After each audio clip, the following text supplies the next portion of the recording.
lima.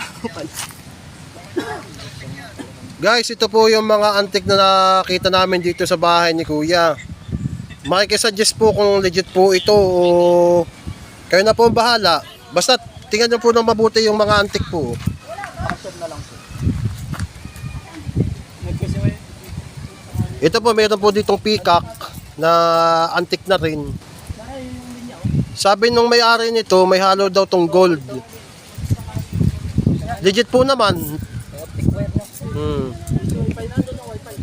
Tapos ito, Hindi nga makapunta doon. sinusuri po namin pero kayo na rin po sumuri para malaman po namin. Kasi hindi naman po kami mga professional. Ito po, may takori dito. Bakit parang ganyan na yung takori? Parang sa may pito. Yung hangin niya. Parang may lumalabas na Oo, liquid dyan. oo nga eh. Tapos ito, yung palasyo. Ano? Inside down. Inside down. Ay, Ba, mabigat siya, no? hindi nga. Saka ito isa.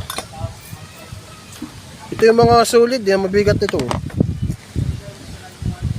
Sa timbangan ng gold, aabot ko ng ano. Hindi ko alam. Ano ba tawag dito? Kupa ba to? O Ang lagay ng mga titi alahas siguro. Sa sobrang tagal na rin ano. Kaya na medyo nagpipid na yung ano niya, coins.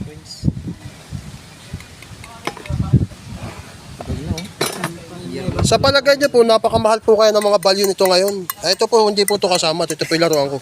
Pero ito po, ang mga legit na antique dito. May suggest naman po kung ano. Ito pampitpit ng bawang. Ay, marmol yan eh.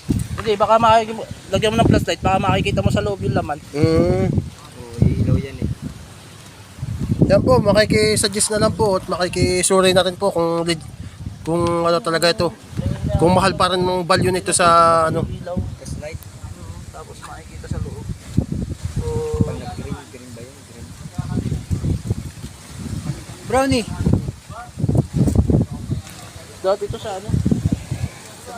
Pero kung gusto niya po, pwede niyo din bilhin tong aking laruan na to. Per gramo po ay 1.5.